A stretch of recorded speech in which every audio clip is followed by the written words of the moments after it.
मैं गोविंदा सर आप सबका बहुत बहुत स्वागत करता हूँ। चलिए आज हम लोग पढ़ेंगे 10th क्लास की अब केमिस्ट्री चैप्टर 1 का ऑब्जेक्टिव। बहुत ऐसे बच्चे का प्रश्न आ रहे थे कि सर हमको बड़ी दिक्कत हो रही है, हमारे एग्ज़ाम है ना होने वाले हैं, उसमें बहुत सी समस्या होती है, ऑब्जेक्टिव को लेकर बहुत डाउट बना रहता है। तो वो सारी डाउट को लेकर हम लोग ख़त्म करने के लिए हम उपस्थित हो चुके हैं आपके सामने। चैप्टर वाइज ऑब्जेक्टिव हमारे चैनल पे मिलेगा, चाहे किसी भी सब्जेक्ट के आप खोजोगे तो सभी सब्जेक्ट का चैप्टर वाइज मिलेंगे। तो चलिए हम लोग पहला चैप्टर का जो नाम है रासायनिक अभिक्रिया और समीकरण, उसका पहला प्रश्न जो है हम आपके सामने पढ़ रहे हैं। ठीक है, निम्नलिखित में कौन सा एक दहन अभिक्रिया है? निम्नलिखित में कौन एक दहन अभिक्रिया है? जिसमें पहला ऑप्शन है जल का उबलना, दूसरा हो गया मोम का पिघलना, तीसरा हो गया पेट्रोल का जलना, चौथा हो गया इनमें से कोई नहीं। इनमें से कोई नहीं। ठीक है, तो इसका ऑप्शन नंबर जो है सी बिल्कुल सही है। पता है सी की बात जो कर रहे हैं ना, आखिर पेट्रोल का जलना ये दहन होता क्या? यानी कि किसी भी पदार्थ को अगर आप जलाओगे तो उसमें से उष्मा निकलता है, ज्वाला निकलता है, उसी को दहन कहा जाता है। यानी कि पदार्थ, पेट्रोल एक प्रकार का पदार्थ है और जब इसको आप जलाओगे तो इसमें से क्या ना उष्मा निकलेगा, ज्वाला निकलेगा, उसी को है ना दहन कहा जाता है। चलिए अगला प्रश्न हम लोग पढ़ते हैं, है ना। 2 नंबर प्रश्न है, सिल्वर क्लोराइड का रंग क्या होता है? सिल्वर क्लोराइड का रंग कैसा होता है, यानी कि क्या है? श्वेत, पीला, हरा, काला। तो आपको मैं बता दूं सिल्वर क्लोराइड का रंग जो होता है वो होता है श्वेत। क्या होता है? श्वेत रंग का होता है। ठीक है, चलिए अगला प्रश्न पढ़ते हैं। प्रश्न संख्या 3, श्वसन किस प्रकार की अभिक्रिया है? श्वसन किस प्रकार की अभिक्रिया है? तो श्वसन की जो बात, सांस लेने और छोड़ने की क्रिया श्वसन, जिसमें श्वसन जो श्वास होता है उसमें प्रवास एक उच्छ्वास होता है, तो बायोलॉजी संबंधित है। तो चलिए इसका ऑप्शन देखते हैं, उपचयन, संयोजन, अपचयन, ऊष्माशोषी। तो इसका पहला आंसर बिल्कुल सही है, यानी कि उपचयन। याद रखिएगा, ठीक है, भूलना नहीं है बाबू, पूरा बढ़िया से नोट्स आप करते जाइए, इसको बनाते जाइए ताकि आपके लिए बेहतर है ना काम आ सके। चलिए ठीक है, अगला प्रश्न पढ़ते हैं। प्रश्न संख्या 4, लोहे को जिंक से लेपित करने की क्रिया को क्या कहते हैं? लोहा को जिंक से लेपित करने की क्रिया को क्या कहते हैं? यानी कि लोहा को जिंक से जब लेप लगाए जाते हैं तो उस क्रिया को क्या कहते हैं? संक्षारण, गैल्वेनीकरण, पानी चढ़ाना, विद्युत अपघटन। तो इसका ऑप्शन नंबर बी बिल्कुल सही है, गैल्वेनीकरण। क्या होगा? गैल्वेनीकरण। ठीक है, भूलना नहीं है बउआ। ठीक है, क्या होगा? गैल्वेनीकरण। चलो अगला प्रश्न पढ़ते हैं। ठीक है, चलिए क्वेश्चन नंबर की आपको बात बता दें 9। अब आप बोलोगे सर 4 के बाद 9 कैसे होगा? तो मैं आपको बता दूं प्रश्न संख्या के जो सीरीज जो है ना वो नंबर आगे पीछे हो गए हैं, इसलिए आप अपने कॉपी में नोट करना, तो बिल्कुल सीरीज वाइज करना ताकि आपके लिए बेहतर हो जाए। ठीक है, इसमें थोड़ी सी मिस्टेक हो चुकी है कि सीरीज आगे पीछे जो हो चुकी है, लेकिन आपको अपने कॉपी में सीरीज वाइज जो है नोट करना है। ठीक है, चलिए अगला प्रश्न पढ़ते हैं। चांदी के संक्षारण को फलस्वरूप है ना उस पर किस मतलब कौन सा रंग की परत बनती है, यानी किस रंग की परत बनती है? चांदी के संक्षारण के फलस्वरूप उस पर किस रंग की परत बनती है? हरी, उजली, काली और लाल। यानी प्रश्न संख्या 9 का आंसर बिल्कुल सही है, सी नंबर। यानी कि कैसी होती है? C number. ठीक है, भूलिएगा नहीं, सी नंबर। ठीक है, सी। चलिए यानी कि काली बनती है। कैसे बनती है बउआ? काली बनती है। चलिए अगला प्रश्न पढ़ते हैं। प्रश्न संख्या 10, चिप्स की थैली में चिप्स को उपचयन से है ना उपचयन से बनाने के लिए कौन सी गैस भरी रहती है? उपचयन बनाने के लिए कौन सी गैस बनी? जैसे आप देखते हैं ना कि आप चिप्स कोई भी खरीदते हैं तो आप क्या देखते हो? यही देखते हैं ना कि उसमें जो है सबसे ज़्यादा किस में चिप्स है। देखते हो ना कि भाई ये बहुत फूला फूला है, इसमें बहुत ज़्यादा चिप्स होंगे, है कि नहीं? तो आप क्या करते हो? वही चिप्स खरीदते हो। तो आखिर उसमें कौन सी गैस भरी रहती है? तो उसमें जो है नाइट्रोजन गैस भरी रहती है, जो कि नाइट्रोजन गैस की बात करें तो वायुमंडल में सबसे ज़्यादा ये गैस भरा हुआ है। 78.78% जो है आपका क्या है? नाइट्रोजन। नाइट्रोजन भरने की वजह से क्या होता है कि वो खराब नहीं होता है और कभी भी वो सही रहता है। ठीक है, तो चलिए इसका आंसर क्या होगा? बी बिल्कुल सही है। चलिए अगला सवाल पढ़ते हैं। ठीक है, चलिए प्रश्न संख्या आपको 11, लौह चूर्ण पर तनु हाइड्रोक्लोरिक अम्ल डालने से क्या होता है? लौह चूर्ण पर तनु हाइड्रोक्लोरिक अम्ल डालने से क्या होता है? तो पहला ऑप्शन हाइड्रोजन गैस और आयरन क्लोराइड बनता है। दूसरा क्लोरीन गैस और आयरन हाइड्रोक्साइड बनता है। तीसरा और कोई अभिक्रिया नहीं होती है। चौथा आयरन लवण और जल बनता है। तो इसका आंसर ए बिल्कुल सही है, हाइड्रोजन गैस और आयरन क्लोराइड बनता है, यानी कि ऑप्शन नंबर ए बिल्कुल सही है। चलिए ऑप्शन नंबर ए बिल्कुल सही। चलिए अगला प्रश्न पढ़ते हैं।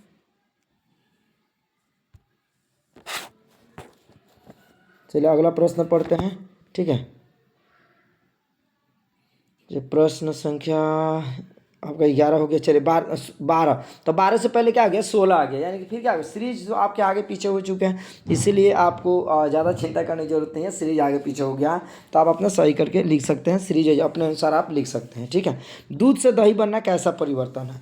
दूध से दही बनना, देखिएगा परिवर्तन की बात करेगा ना तो इसमें दो परिवर्तन, एक वो होता है एक भौतिक परिवर्तन, एक होता है रासायनिक परिवर्तन। भौतिक का मतलब है किसी पदार्थ को फिर दूसरे रूप में बनाए फिर उसे अपने अवस्था में बदल दें, जैसे कि बर्फ़ हो गया ना, बर्फ़ से पानी बना दीजिएगा, अब पानी से बर्फ़ बना तो वो भौतिक परिवर्तन हो गया।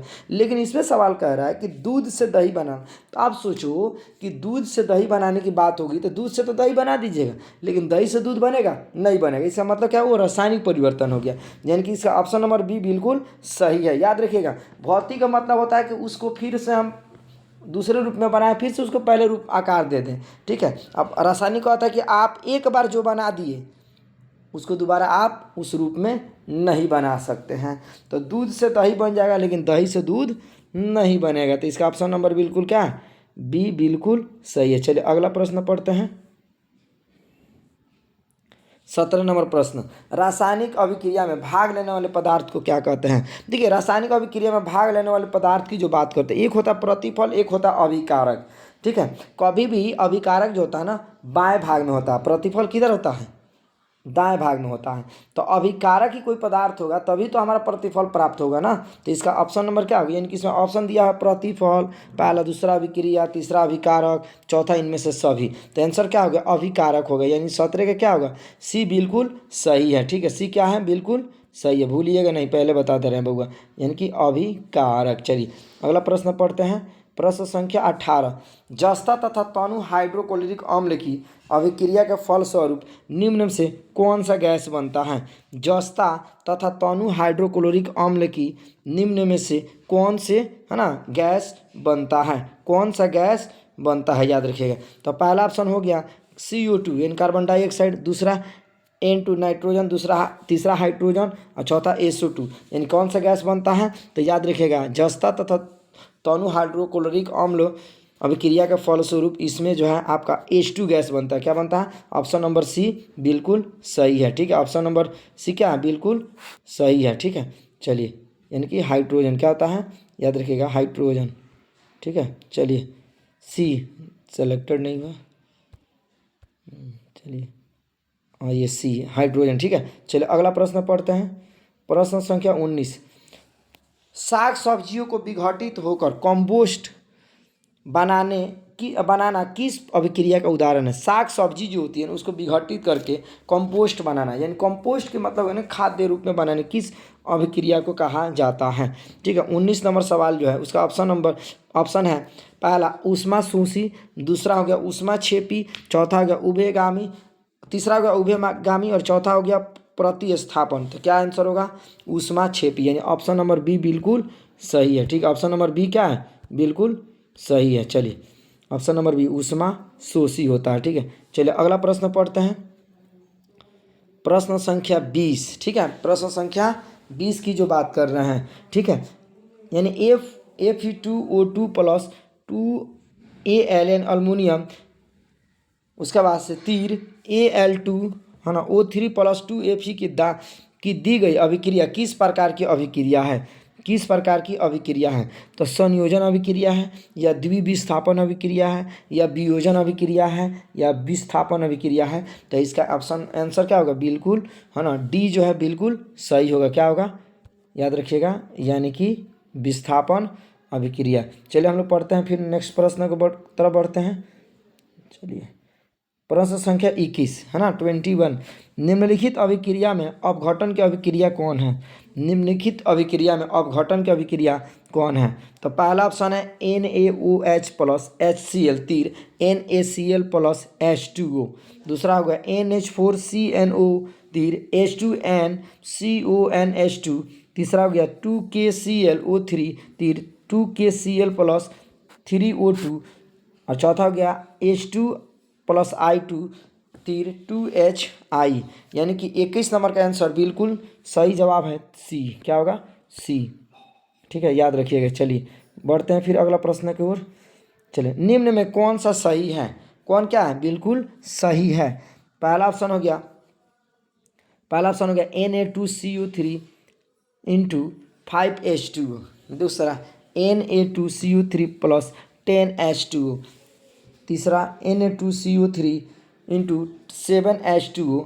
चौथा Na2CO3 इंटू 2H2O, यानी कि इसका ऑप्शन नंबर बी बिल्कुल सही है। ऑप्शन नंबर बी क्या है? बिल्कुल सही है। ठीक है, चलिए देखिए, आपको मैं बता दें, आपके एग्ज़ाम के लिए बिल्कुल सिलेक्टेड प्रश्न है। जो आपको बड़ी चिंता बनी हुई थी कि सर हमारे एग्ज़ाम में बहुत से प्रश्न के लेके बहुत सी दिक्कत बनी हुई है, तो वो सारी समस्याओं को ख़त्म करने के लिए हम उपस्थित हो चुके हैं और पूरी चैप्टर वाइज जो है आपके ऑब्जेक्टिव को डाउट हम क्लियर करवा रहे हैं। अगर आप ऑफलाइन क्लास करना चाहते हैं तो हमारे टॉप 10 क्लासेज में जो गोपालगंज इंस्टीट्यूट है वहाँ से आप ज्वाइन कर सकते हैं। और online classes TGD YouTube channel, जो कि ऑफलाइन ऑनलाइन दोनों माध्यम से हम सेवा उपलब्ध दे रहे हैं। आपको बता दूं कि जनरल कंपटीशन की कोई भी बैच अगर आप करना चाहते हैं तो हमारे यहाँ बिल्कुल फ्री में पढ़ाई जाती है, उसकी कोई भी पैसे नहीं लगते हैं। और ये देखिए, आपको मैं बता रहा हूँ कि 10th क्लास के सभी विषय 11, 12, आर्ट, साइंस, कोई भी फैकल्टी के सभी विषय को संपूर्ण रूप से तैयारी हमारे यहाँ कराई जाती है। ठीक है, चलिए अगला प्रश्न पढ़ते हैं। प्रश्न संख्या 5। अब बोलोगे सर अभी तो आपने कुछ और बताया, अभी बताया 22, अभी चल गए 5। मैंने बोला ना कि प्रश्न संख्या की सीरीज आगे पीछे होने के कारण थोड़ी सी दिक्कत होगी आपको, लेकिन मैं आपको बता दूं कि आप जो नोट्स बनाओगे अपनी सीरीज वाइज नोट्स बनाना, 1, 2, 3 ऐसे करके सीरीज वाइज। ये हम जिस हिसाब से क्वेश्चन सीरीज मैं बता रहा हूँ उस हिसाब से नहीं, अपने सीरीज वाइज करके बनाइएगा, उससे कोई दिक्कत नहीं होगी। चलिए प्रश्न संख्या 5 की जो बात कर रहे हैं, सिल्वर क्लोराइड यानी AgCl का रंग क्या है? सिल्वर क्लोराइड AgCl का रंग क्या है? पहला ऑप्शन है श्वेत, दूसरा हो गया पीला, तीसरा हो गया हरा, चौथा हो गया काला। यानी कि पहला ऑप्शन बिल्कुल सही है, श्वेत। कैसा है? श्वेत। याद रखिएगा श्वेत। ठीक है, भूलिएगा नहीं। चलिए पहला ऑप्शन बिल्कुल सही है, श्वेत। ठीक है, चलिए अगला प्रश्न की ओर बढ़ते हैं। प्रश्न संख्या 6। नाइट्रोजन डाइऑक्साइड यानी NO2 के धुएं का रंग कैसा होता है? नाइट्रोजन डाइऑक्साइड NO2 के धुएं का रंग कैसा होता है? तो चलिए ऑप्शन पहला है भूरा, दूसरा लाल, तीसरा हरा, चौथा पीला। यानी कि ऑप्शन नंबर ए बिल्कुल सही है, भूरा रंग होता है। क्या होता है? भूरा रंग होता है। चलिए ऑप्शन नंबर भूरा रंग होता है। चलिए अगला सवाल पढ़ते हैं। प्रश्न संख्या 7। निम्नलिखित में से कौन सा समीकरण संतुलित है? चलो संतुलित की बात करें तो संतुलित का मतलब जिसमें दाएं और बाएं ओर की तत्वों की संख्या क्या हो? बिल्कुल बराबर हो, वही संतुलित होती है। और जिसमें तत्वों की संख्या दाएं और बाएं ओर तत्वों की संख्या बराबर ना होगी तो क्या होगी? असंतुलित है। इसमें चेक करना है कि कौन सा आपका संतुलित है, कौन सा असंतुलित, मतलब कौन सही है इसमें। ठीक है, तो चलिए इसमें आप पहला ऑप्शन आपको दिया हुआ Fe+Cl2 है ना, प्लस FeCl2। आप यहीं पे चेक करो, पहला इधर Fe कौगो है? एगो। इधर कौगो है? एगो। लेकिन Cl इधर कौगो है? दूगो है। और इधर कौगो है? Cl 3 गो है, जिसके कारण क्या हो रही है कि ये गलत हो रही है। इसका मतलब क्या है कि पहला आपका आंसर ऑप्शन क्या हो गया? ये गलत हो गया। क्यों? क्योंकि इसमें Cl कौगो हो रहा है? यहाँ 3 गो हो रहा है, इसमें कौगो हो रहा है ना, आपको 2 गो दिखा रहा है। चलिए यहाँ चेक करो, इसमें ऑप्शन बी चेक करो, NH4 देखिए, N कौगो है इधर? एगो। लेकिन इधर कौगो है? 2 गो है। अब चीज़ें देखिए, H कौगो है इधर? यहाँ कौगो है इधर? देखिए H इधर कौगो? 4 गो। यहाँ 4 गो है, लेकिन यहाँ H कौगो है? यहाँ 4 गो। 2 दूना 4।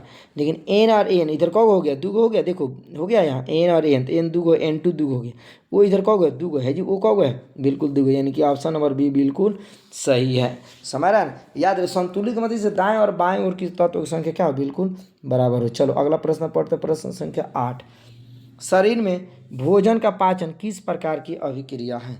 शरीर में भोजन का पाचन किस प्रकार की अभिक्रिया है? तो पहला ऑप्शन है आपकी स्क्रीन पे है कि नहीं पहला ऑप्शन है अवकरण, दूसरा ऑक्सीकरण, तीसरा उदासीकरण, चौथा इनमें से कोई नहीं। यानी कि भोजन जो होता है शरीर में पचता है तो किस प्रकार की क्रियाएं होती हैं? तो आपका दूसरा ऑप्शन बिल्कुल सही है, ऑक्सीकरण। क्या होगा? ऑक्सीकरण। ठीक है, ऑक्सीकरण। चलिए देखिए इस वीडियो को ना आप ज़्यादा से ज़्यादा मात्रा में शेयर भी कर दीजिए ताकि दूसरे बच्चे तक पहुंच जाए। दूसरे बच्चे जो आज बड़ी टेंशन में रहते हैं कि सर हम ऑब्जेक्टिव हमको बड़ा दिक्कत कर रहा है, समझ में नहीं आ रहा है, कैसे क्लियर करें। बहुत से मैंने बुक पढ़ा, उसमें सर पढ़ाते कुछ अलग ऑब्जेक्टिव और बुक में कुछ अलग रहता है, जैसे मिस प्रिंटेड होने की वजह से बच्चे असमंजस फंसे रहते हैं और बहुत सी दिक्कत बनी रहती है। तो इस सारी समस्याओं को दूर करने के लिए हम आपके सामने ये सारी समस्याओं को ख़त्म करने के लिए ये वीडियो आप ही लोग के लिए स्पेशल बना रहे हैं, जिसे आप शेयर कर दीजिएगा ताकि दूसरे बच्चे तक भी लाभ मिल जाए और वो भी अपना बढ़िया से तैयारी घर बैठे तैयारी कर सके, है कि नहीं। तो चलिए 23 प्रश्न संख्या 23। अभी बोलोगे सर अभी आपने 22 और 23 पे चले। मैंने बोला ना कि सीरीज जो है इधर उधर हो गई है, जिसकी वजह से थोड़ी सी आपको समझने में थोड़ा सीरीज में गड़बड़ी होगी। लेकिन आपको मैं बता दिया कि आप जो है इस सीरीज के अनुसार ना चलोगे, आप अपने अनुसार से अपना क्रमांक नंबर लिख लोगे, 1 2 3 4 5, इस हिसाब से आप लिख लोगे, उससे कोई दिक्कत नहीं होगी। चलिए प्रश्न संख्या 23 की बात करते हैं। यानी कि देखो इसके पीछे मैंने 22 प्रश्न पढ़ा दिया आपको, है कि नहीं।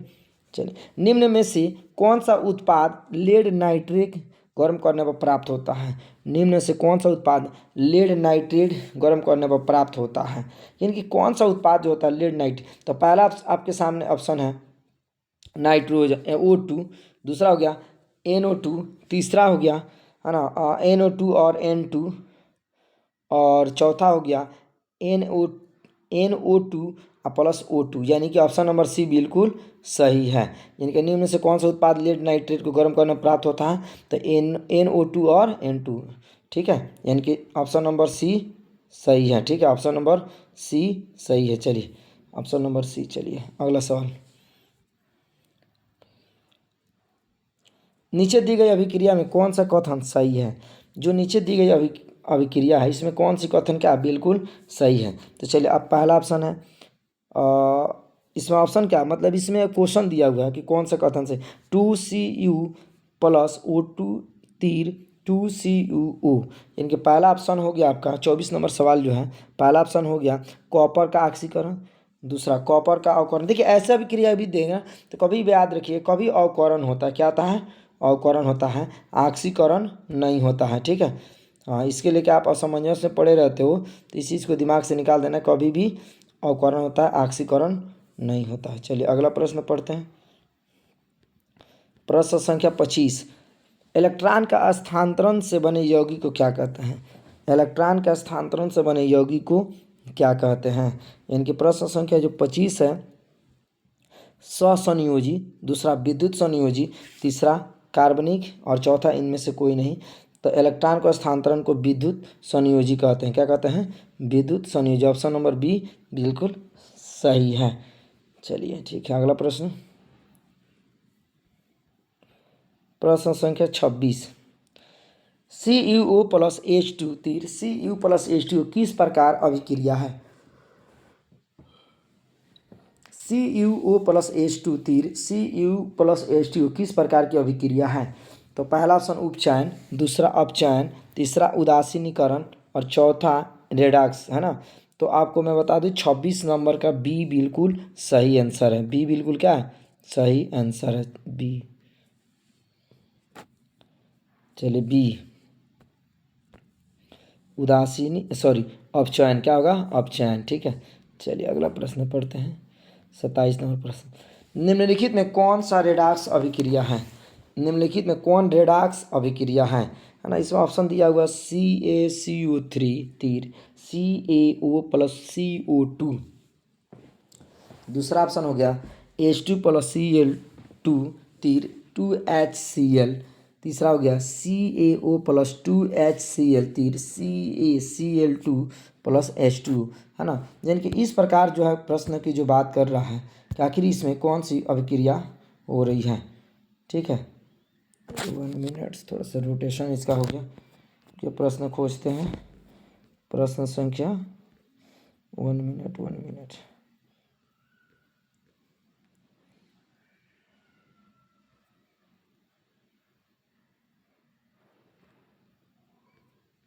चलिए प्रश्न संख्या 26 नहीं रेडॉक्स अभिक्रिया, यानी प्रश्न संख्या जो 27 था, ठीक है, थोड़ा सा स्क्रॉल हो गया था, ठीक है। प्रश्न संख्या 27 की जो बात कर रहे हैं कि इसमें से आखिर कौन सी आंसर सही है। प्रश्न संख्या 27, तो 27 में सी बिल्कुल सही होगा। क्या होगा सी बिल्कुल सही होगा। ठीक है, सी रेडाक्स अभिक्रिया है। प्रश्न संख्या को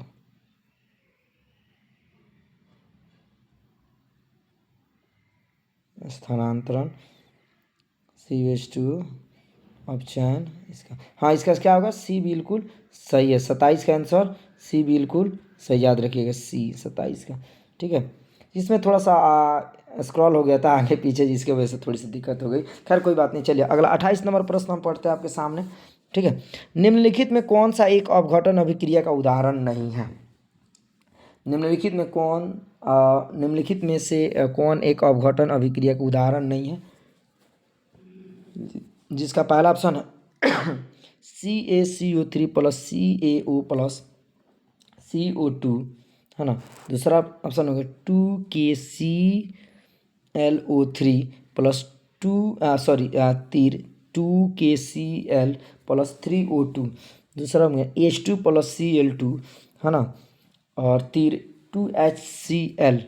और चौथा हो गया मानव शरीर में भोजन का पचना। तो ऑप्शन नंबर सी बिल्कुल सही है। ऑप्शन नंबर बी क्या है, सॉरी सी क्या हो गया, सी बिल्कुल सही है।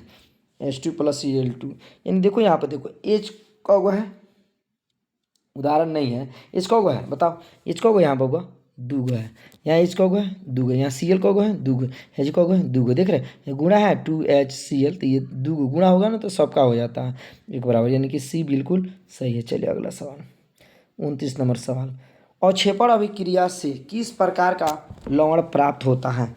अवक्षेपण अभिक्रिया से किस प्रकार का लवण प्राप्त होता है?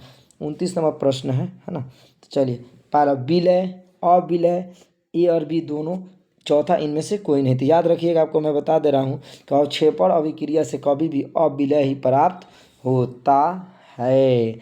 अविलय मतलब जो ना घुले, विलय का मतलब क्या है, जो घुल जाए, जैसे नमक हो गया, चीनी हो गया। अविलय मतलब पत्थर मिट्टी क्या होता है, घुलता नहीं, उसमें कण बना रहता है। चलिए प्रश्न संख्या नेक्स्ट 30, निम्नलिखित अभिक्रिया में से कौन सा विस्थापन अभिक्रिया है? निम्नलिखित अभिक्रिया में से कौन सा विस्थापन अभिक्रिया है? चलिए पहला ऑप्शन है, यानी कि 30 नंबर सवाल, पहला ऑप्शन है CaCO3 तीर CaO प्लस CO2। ठीक है, दूसरा CaO प्लस 2HCl तीर CaCl2 प्लस H2 है। तीसरा Fe प्लस CuSO4 तीर FeSO4 प्लस Cu। चौथा NaOH प्लस HCl तीर NaCl प्लस H2O, यानी कि 30 का आंसर बिल्कुल सही है क्या, सी। ठीक है, विस्थापन अभिक्रिया। चलिए आगे पढ़ते हैं, 31 नंबर प्रश्न, निम्नलिखित में कौन से द्विविस्थापन अभिक्रिया है? निम्नलिखित में कौन द्विविस्थापन अभिक्रिया है? ठीक है, द्विविस्थापन अभिक्रिया है। तो पहला ऑप्शन है 2H2 प्लस, है ना, 2H2 प्लस O2 तीर H2H2 है, यानी कि ये बिल्कुल सही नहीं है। ये क्या हो गया, गलत। क्यों? क्योंकि देखो ना, ये से मिलाओ ना, H2 कब हो गया, एच कब हो गया, 4 गो, वो कब है, 2 है जी, एच कब है ना। इस कंडीशन में क्या हो रहा है कि ये कंडीशन आपका सही नहीं, क्योंकि ये पता क्या रहा है कि ये संतुलित कर रहा है। क्या कर रहा है, ये संतुलित कर रहा है, ये संतुलित है ना, लेकिन विस्थापन नहीं है। संतुलित ये है लेकिन विस्थापन नहीं है, समझ रहे इस बात को। चलिए, लेकिन ये देखिए दूसरा 2Mg प्लस O2 तीर 2MgO। तीसरा AgNO3 प्लस NaCl प्लस तीर AgCl, है ना, यानी कि ये दूसरा भी गलत है। तीसरा क्या हो गया, बिल्कुल सही है। तीसरा क्या हो गया, बिल्कुल सही है, सी बिल्कुल सही है। चलिए अगला प्रश्न, प्रश्न संख्या 32, लाल तप्त आयरन पर जल वाष्प प्रवाहित करने पर कौन सा यौगिक प्राप्त होता है? लाल तप्त, है ना, ठीक है, यानी कि लाल तप्त आयरन पर जल वाष्प प्रवाहित करने पर कौन सा यौगिक प्राप्त होता है? पहला FeO, दूसरा Fe2O3, तीसरा Fe3O4, चौथा FeS। 32 का बिल्कुल सही जवाब है सी। क्या हो गया, सी, याद रखिएगा। ठीक है, देखिए सबसे बड़ी चीज़ आपको मैं बता दूं कि आप ना स्थिर अवस्था में बैठ के पूरा बढ़िया तरीके से इस क्वेश्चन को ना आप लिख लीजिए, नोट कर लीजिए।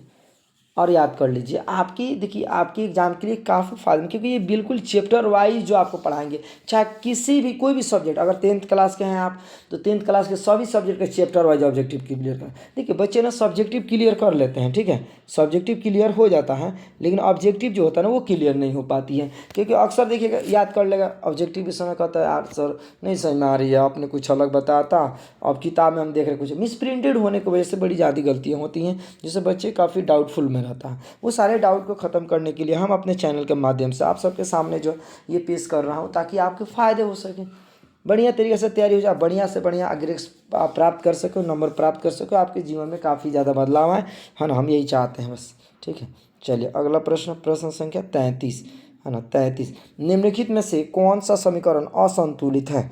अब मैंने बताया था ना, इसके जस्ट आगे मैंने प्रश्न, संतुलित का मतलब है जिसके दाएं भाग की संख्या बराबर हो, असंतुलित जिसके संख्या बराबर ना हो। ठीक है, यानी कि असंतुलित की जो बात कर रहा है आप यहीं से देख लो, खुद मिला लो। एच को है पहला ऑप्शन में, एच दुग है, सी एल को है दुग है, एच को है दुग है, सी एल को है दुग है। एक और मतलब क्या हो गया कि ये असंतुलित है, ये संतुलित है, तो इसी हिसाब से ये गलत हो गया। दूसरा मिलाओ, है ना, 2k देख रहे हो, सी एल को है, सी एल को यहाँ पर देख लो, यहाँ सी एल को है दू गो, क्योंकि यहाँ गुणा है तो दू गो, वो को है 6 गो है, क्योंकि 3 गो यहाँ है और 2 गो यहाँ है, यहाँ ऊपर वाला पढ़ना है। ठीक है, तो 3 दूना 6 देख रहे हैं, तो ओ को यहाँ के को हो गया 2 गो, सी एल को हो गया 2 गो, लेकिन ओ को हो गया 6 गो, यानी ये भी हमारा क्या हो गया, गलत हो गया। तीसरा PbNO3, अब यही जी देखो यहाँ पर देखो Pb एगो है, लेकिन NO3 देखिए यहाँ को है, ओ को है 3 गो, लेकिन है जी ओ को है 3 गो, लेकिन एक चीज़ देखिएगा, एन बेस को है, इसका बेस को है 2 गो, लेकिन इसका कोई बेस से नहीं है, इसका मतलब हमारा क्या हो गया, ये सही, असंतुलित के हिसाब से संतुलित यानी ऑप्शन नंबर सी बिल्कुल सही है। चलिए अगला प्रश्न पढ़ते हैं, प्रश्न संख्या 34, AB प्लस CD तीर AD प्लस CB अभिक्रिया का नाम बताएं। AB प्लस CD तीर AD प्लस CB अभिक्रिया का नाम बताएं। ये कौन सा अभिक्रिया है, 34 नंबर प्रश्न आपके सामने।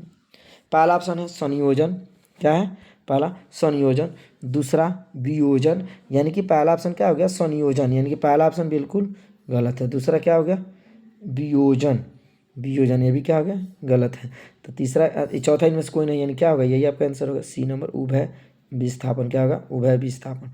ठीक है, उभय विस्थापन। चलिए अगला प्रश्न पढ़ते हैं, प्रश्न संख्या 35, श्वसन किस प्रकार की रासायनिक अभिक्रिया है। श्वसन किस प्रकार की रासायनिक अभिक्रिया है, श्वसन जो है किस प्रकार की रासायनिक अभिक्रिया है। प्रश्न संख्या 35 जो आपके स्क्रीन पे चल रहा है ना, जिसका पहला प्रश्न पहला ऑप्शन है उपचयन, पहला ऑप्शन क्या है उपचयन, है ना, दूसरा संयोजन, तीसरा ऊष्मा छेपी, चौथा ऊष्मा शोषी।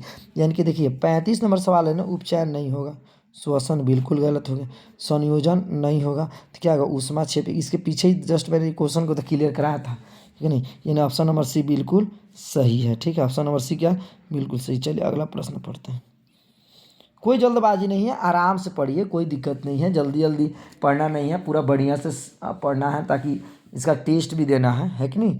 तो ये नहीं है कि बस जल्दी सर आप पढ़ा दीजिए, जल्दी हम ख़त्म कर दें और काम हो जाए मेरा, ऐसा नहीं सोचना है। ठीक है, हाँ शेयर भी करना है, लाइक कमेंट्स भी करना है, आपको ना समझ में आए तो थोड़ा सा उसके लिए आप कमेंट्स भी कर सकते हो। ठीक है, चलिए 36 नंबर प्रश्न पढ़ते हैं, निम्नलिखित में कौन सा बुझा हुआ चूना है। निम्नलिखित में कौन सा बुझा हुआ चूना है, तो बुझा हुआ जो चूना होती है उसमें कौन सा, कैल्शियम ऑक्साइड नहीं होता है, ये बिल्कुल गलत हो गया।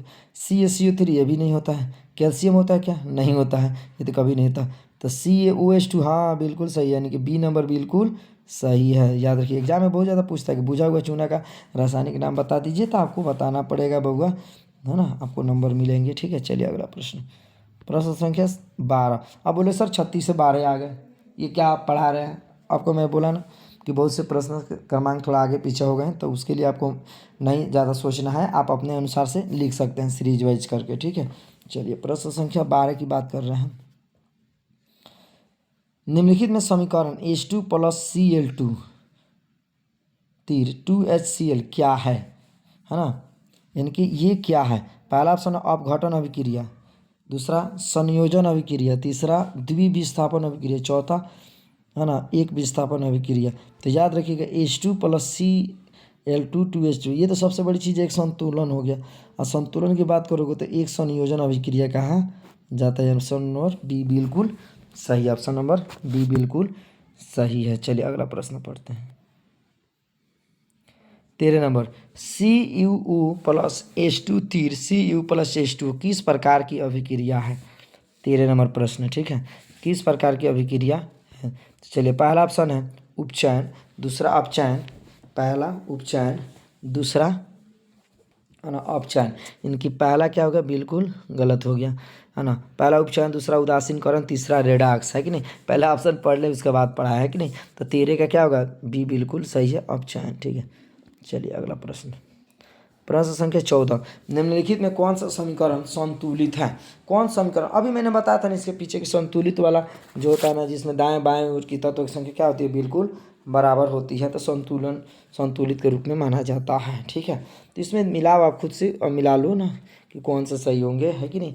Mg इधर कौगो है? एगो। संतुलित की बात हो रही है, इसमें O2 कौगो है? दुगो है ना, कौगो है? एगो, यानी बिल्कुल ये गलत हो गया। देख लो इधर H कौगो है? दुगो है। Cl कौगो है? दुगो है ना। इधर H कौगो है? एगो है। इधर कौगो? ये बिल्कुल गलत हो गया, नहीं बराबर नहीं है। तीसरा F कौगो है? दुगो है। एगो है। इधर कौगो है? एगो। Cl कौगो है? ये बिल्कुल, यानी कि इसका ऑप्शन नंबर जो है डी क्या हो जाएगा? बिल्कुल सही हो जाएगा, 14 के डी, ठीक है, समझ लो। Zn कौगो है? एगो। Zn कौगो? एगो।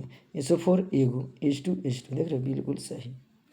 देखो इस तरह प्रकार से पढ़ोगे ना तो काफ़ी मज़ा आएगा पढ़ने में भी, और काफ़ी अच्छे से पढ़ भी पाओगे, ठीक है। चलिए अगला प्रश्न पढ़ते हैं। प्रश्न संख्या 15 आपके स्क्रीन पे दिखाई देगा। 15 नंबर, समीकरण 2Cu+O2 तीर 2CuO किस प्रकार की अभिक्रिया है? किस प्रकार की अभिक्रिया है? तो चलिए पहला ऑप्शन हो गया आपका अपघटन, दूसरा ऑक्सीकरण, तीसरा उदासीनकरण, चौथा अवक्षेपण। यानी किस प्रकार की क्रिया है? तो याद रखिएगा ऑक्सीकरण जो होता है बिल्कुल सही होता है, यानी कि ऑप्शन नंबर बी बिल्कुल सही है। चलिए अगला प्रश्न, लाइक कमेंट शेयर कर दीजिएगा। चलिए 37 नंबर प्रश्न। अब बोलिएगा सर अजीब है, 15 से 37 आ गया, तो 36 के पीछे पढ़ाए थे ना। चलिए 37 नंबर की बात करें, ध्यान दीजिए। साग, है ना, साग सब्जी का विघटित होकर कंपोस्ट बनना किस प्रकार का उदाहरण है? साग सब्जी को, है ना, साग सब्जी को, है ना, साग सब्जी को विघटित होकर कंपोस्ट किस प्रकार की अभिक्रिया का उदाहरण है? ठीक है, तो चलिए इसको याद रखिए, साग सब्जी की जो बात हो रही है। चलिए इसका ऑप्शन दे रहे हैं आपको, ऊष्माशोषी, ऊष्माक्षेपी, उभयगामी, प्रतिस्थापन, है ना, ऊष्माशोषी, ऊष्माक्षेपी और ऊष्माक्षेपी। तो देखिए ज़्यादा ऑप्शन पढ़ने की जरूरत नहीं है, आपका ऑप्शन नंबर बी बिल्कुल सही है, 37 का बी, ठीक है। अब इसमें एक कॉल आ गया था, है कि नहीं। चलिए अगला प्रश्न पढ़ते हैं। 38 नंबर प्रश्न, ठीक है, 38, ठीक है, 38 नंबर प्रश्न पढ़ रहे हैं। फेरस सल्फेट क्रिस्टल का रंग होता है, फेरस सल्फेट क्रिस्टल का रंग होता है, ठीक है। पहला ऑप्शन हो गया 38, पहला ऑप्शन हो गया श्वेत, दूसरा हरा, तीसरा लाल, चौथा भूरा। यानी कि ऑप्शन नंबर बी क्या है? बिल्कुल सही है, हरा होता है। क्या होता है? हरा होता है। चलिए अगला प्रश्न पढ़ते हैं। 39 नंबर प्रश्न, अभिक्रिया CuO+H2 तीर Cu+H2O किस प्रकार की अभिक्रिया है? 39वां प्रश्न जो है, पहला अपचयन, ठीक है, दूसरा विस्थापन, तीसरा अपघटन, चौथा उपचयन। तो इसका ऑप्शन नंबर ए बिल्कुल सही है, यानी क्या होगा? अपचयन। क्या होगा? अपचयन। चलिए अगला प्रश्न पढ़ते हैं। प्रश्न संख्या 40, भागिए मत, भागी ने ज़्यादा प्रश्न नहीं पढ़ाएंगे, सेलेक्टेड प्रश्न लेके आए हैं आपके एग्जाम के लिए, आप ही को फायदे के लिए लेके आए हैं, और आप भागने के लिए तैयार हैं। भागिए मत, पूरा पूरा वीडियो देख के जाइए, पूरा नोट्स बनाइए, काफ़ी बेहतरीन नोट्स है, आपके लिए काफ़ी फायदे मिलने वाले हैं। चलिए 40 नंबर प्रश्न है, निम्नलिखित में कौन सा उपचायक है? कौन उपचायक है? H2CO, O2H2S। तो ऑप्शन नंबर सी बिल्कुल सही है, उपचायक जो हो गया ऑप्शन नंबर सी क्या हो गया? बिल्कुल सही है, ठीक है। चलिए यानी ऑप्शन नंबर सी बिल्कुल सही है। चलिए अगला प्रश्न पढ़ते हैं, ठीक है। चलिए 41 नंबर प्रश्न है, कौन सा पदार्थ बिना ज्वाला के जलता है? कौन सा पदार्थ बिना ज्वाला के जलता है? जिसमें जलाइएगा ना तो क्या होता है कि उसमें से कभी भी आग नहीं निकलेगा, जलेगा अंदर अंदर जले, लेकिन एक होता है आग की लपट जो होती है वो नहीं निकल पाएगा। आखिर कौन सा होगा, है ना? चलो आप बताओ तो देखते हैं कितने लोग तुक्का मारते हैं। तुक्का मारोगे? नहीं, अच्छे से बताना। मोमबत्ती जलाइएगा तो उसमें ज्वाला निकलता है। निकलता है क्या? निकलता है, बिल्कुल सही। केरोसिन में तो बहुत ज़्यादा निकलता है। कोयला नहीं निकलता है। कोयला से क्या होता है? नहीं निकलता है, वो अंदर अंदर क्या था कि एक सुनुकता रहता है, ठीक है। कोयला जो क्या होता है? सुनुकता है। जैसे गैंठा होता है ना, उसी तरह से ये होता है कि गैंठों को लगा दीजिए ना आग, तो उसमें क्या होगा कि आग ऊपर लपट नहीं आएगी, लेकिन उसमें अंदर अंदर आग जलते रहेगा। तो ये हो गया ऑप्शन नंबर सी, बिल्कुल सही है। चलिए 42 नंबर प्रश्न है, अम्ल और क्षार के बीच में अभिक्रिया होने पर, अम्ल और क्षार के बीच में अभिक्रिया होने पर, ठीक है, अम्ल और क्षार के बीच अभिक्रिया होने पर, देखिए प और र यहाँ लिखे हैं, ध्यान दीजिएगा, ये नहीं कि भूल मत जाइएगा। अम्ल और क्षार का अभिक्रिया, देखो प यहाँ पे है ना और यहाँ पर र है, तो लवण जल बनाते हैं। यह अभिक्रिया है ना, कौन सा अभिक्रिया है? 42 नंबर प्रश्न पढ़ रहे हैं, ठीक है, ये याद रखिएगा। चलिए, तो पहला ऑप्शन है संयोजन, दूसरा अपघटन, तीसरा उदासीकरण और चौथा अवक्षेपण।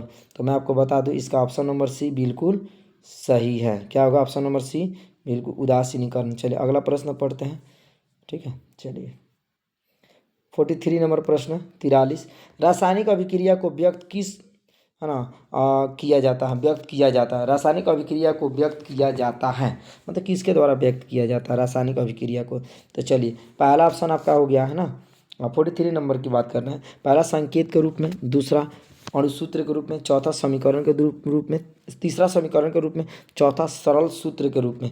तो आपको पहले से पता है कि रासायनिक अभिक्रिया को कभी भी समीकरण द्वारा लिखा जाता है, यानी ऑप्शन नंबर सी बिल्कुल सही है। चलिए अगला प्रश्न, भागिए मत भागिए मत, ज़्यादा प्रश्न नहीं, बस टोटल मिला के आपको 52 प्रश्न कराने वाले हैं, है कि नहीं? चलिए 44 नंबर, लाल तप्त लोहा पर जलवाष्प प्रवाहित करने पर निम्नलिखित में कौन सा यौगिक बनता है? लाल तप्त लोहा को अगर जलवाष्प से प्रवाहित किया जाता है तो कौन सा यौगिक प्राप्त होता है? पहला ऑप्शन है FeO। पहला ऑप्शन क्या है? FeO, है ना। FeO प्राप्त होगा? नहीं, बिल्कुल गलत, नहीं होगा। क्या Fe2O3 प्राप्त होगा? नहीं। FeO4 प्राप्त होगा? हाँ, ऑप्शन नंबर सी बिल्कुल सही है। 44 का ऑप्शन नंबर सी बिल्कुल सही है। चलिए अगला सवाल, रासायनिक समीकरण में जलीय विलयन को किस प्रतीक द्वारा दर्शाया जाता है? रासायनिक समीकरण में जलीय विलयन को किस प्रतीक द्वारा दर्शाया जाता है? 45 नंबर प्रश्न आपके सामने है। पहला है ना SiAQG, यानी कि रासायनिक समीकरण में जलीय विलयन को किस प्रतीक द्वारा दर्शाया जाता है? तो AQ द्वारा। किसके द्वारा? AQ, ऑप्शन नंबर सी बिल्कुल सही जवाब, ठीक है, ऑप्शन नंबर सी। चलिए प्रश्न संख्या 46, ठीक है, चलिए भूलिएगा नहीं, पहले बता दे रहे हैं, ठीक है। 46, क्लोरोफिल और सूर्य और प्रकाश, ठीक है, क्लोरोफिल और सूर्य प्रकाश की उपस्थिति में पौधे से कार्बन डाइऑक्साइड और पृथ्वी से जल ग्रहण करके अपना भोजन तैयार करते हैं। यह किस प्रकार की अभिक्रिया है? क्लोरोफिल और सूर्य प्रकाश की उपस्थिति में पौधे पौधे वायु से कार्बन डाइऑक्साइड और पृथ्वी के जल ग्रहण करके अपना भोजन तैयार करते हैं। किस प्रकार की अभिक्रिया है ना? किस प्रकार की अभिक्रिया? क्वेश्चन नंबर जो 46 है उसका ऑप्शन है आपको, है ना, संयोजन। पहला ऑप्शन हो गया संयोजन, क्या हो गया? संयोजन, ठीक है, संयोजन। दूसरा हो गया प्रकाश रासायनिक, दूसरा, तीसरा विस्थापन, चौथा अवक्षेपण। तो आपका बी नंबर बिल्कुल सही है। क्या हो गया? प्रकाश रासायनिक। चलिए अगला प्रश्न पढ़ते हैं, 47 नंबर, निम्नलिखित में रेडॉक्स अभिक्रिया कौन सी है? रेडॉक्स अभिक्रिया 47 नंबर प्रश्न, CaCO3 plus CaO plus CO2, यानी कि इसमें कौन सा अभिक्रिया है? तो इसका ऑप्शन नंबर 47 का बी बिल्कुल सही है। याद रखिएगा रेडॉक्स अभिक्रिया, क्योंकि देखो मैंने बोला रेडॉक्स अभिक्रिया का मतलब क्या होगी, इसमें तत्व की संख्या क्या होती है? बराबर होती है। तो देखो इसमें ऑप्शन नंबर, देखो एच इधर कहोगे है, दूगो है, सीएल कहोगे दूगो है, इधर एच कहोगे है दूगो, सीएल भी कहोगे दूगो, यहाँ देखो गुणा करने पर हो रहा है दूगो, यानी कि आपका ऑप्शन नंबर बी बिल्कुल सही है। याद रखिएगा बी बिल्कुल सही है। चलिए प्रश्न संख्या 48, समीकरण के बाएं और दाएं दोनों ओर प्रत्येक प्रकार के परमाणु की संख्या समान, उसे क्या कहते हैं? मैंने अभी बताया था ना कि दोनों ओर अगर बराबर होगा तो उसे क्या कहेंगे? तो उसको संतुलित बोलेंगे। क्या बोलेंगे? संतुलित, जिसके दोनों दाएं और बाएं ओर की तत्वों की संख्या क्या होगी? यानी 48 के बी नंबर बिल्कुल सही है। चलिए 49 नंबर प्रश्न है, निम्नलिखित में कौन सा आक्सीय कारक है? निम्नलिखित में कौन सा आक्सीय कारक है? निम्नलिखित में कौन आक्सीय कारक है? ठीक है, 49, ठीक है।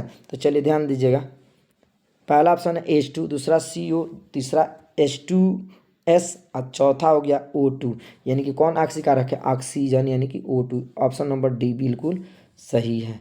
चलिए अगला प्रश्न पढ़ते हैं, 50 नंबर सवाल, ठीक है, 50। भागना मत, बस 2 और प्रश्न बचे हैं। काली चूना पर जल डाला जाता है तब क्रिया होती है। काली चूना पर जब जल डालोगे तो कौन सा क्रिया होगी। पहला ऑप्शन हो गया आपका ऊष्मा छेपी, दूसरा ऊष्मा शोषी, तीसरा है ना विस्फोटक, चौथा इनमें से कोई नहीं। तो आपको पता ना, काली चूना पर उस जल डाला तो उसमें ऊष्मा छेपी होती है, ठीक है, क्योंकि उसमें से ऊष्मा निकलना शुरू हो जाती है। ऑप्शन नंबर ए बिल्कुल सही जवाब। चलिए प्रश्न संख्या 51, ठीक है। जब मैग्नीशियम फीता को जलाया जाता है तो उत्पन्न आग की लौ होती है। जब मैग्नीशियम फीता को जलाया जाता है तो उसमें लौ आग की, मतलब किस प्रकार की आग, जो किस रंग की आग जो पहले जलती है, ठीक है। इनकी 51 नंबर जो प्रश्न है किस प्रकार की होती है। तो पहला पीली, दूसरा नीली, तीसरा चमकीली, चौथा लाल, ठीक है। तो याद रखिएगा, और इसमें अगर जलाइएगा उस फीता को तो आपका ऑप्शन नंबर सी यानी कि चमकीली हल्का उजला होता है, यानी कि ऑप्शन नंबर सी बिल्कुल सही जवाब। चलिए अगला प्रश्न, लास्ट प्रश्न है 52 नंबर, ठीक है, लास्ट प्रश्न है, आपको बता दे रहे हैं, है ना। निम्नलिखित में ऊष्माक्षेपी अभिक्रिया को, है ना, निम्नलिखित में ऊष्माक्षेपी अभिक्रिया कौन सी है, मतलब कौन है जो ऊष्माक्षेपी अभिक्रिया है, ठीक है। तो ऑप्शन नंबर, पहला ऑप्शन है N2 + O2 + 2NO, है ना, प्लस Q जूल। दूसरा हो गया Ca + O2 CO2 प्लस, है ना, 94.45 कैलोरी। तीसरा H2 + I2 plus 11.82 calorie, 2HI। चौथा इनमें से कोई नहीं, यानी कि 52 का आपका आंसर होगा बी बिल्कुल सही, ठीक है। तो इस प्रकार से आपका केमिस्ट्री का पूरा चैप्टर का जो प्रश्न मैंने क्या किया, कवर कराया है कि नहीं। उम्मीद करता हूं कि आपको बेहतर समझ में आया होगा, और इसको आप नोट्स बना लोगे, आपके एग्जाम के लिए काफ़ी उपयोगी होने वाला है, काफ़ी फायदे मिलने वाला है। इसलिए काफ़ी मन लगा कर पढ़ाई करिए, और पूरी चैप्टर वाइज ऑब्जेक्टिव मिलेगा आपको, पूरी चैप्टर वाइज। अब आपको कोई भी चिंता करने की जरूरत नहीं है, आपको टॉप 10 क्लासेस के माध्यम से आपको ये सारी सेवाएँ उपलब्ध होती रहेंगी, है ना। तो आप, उम्मीद करता हूँ कि ये बेहतर समझ में आएंगे। इसके लिए आप, है ना, आप प्यार दिखाएं अपना, चैनल को सपोर्ट करें और लाइक कमेंट शेयर करें। तो फिर मिलते हैं नेक्स्ट वीडियो में, तब तक के लिए बाय, जय हिंद, जय भारत।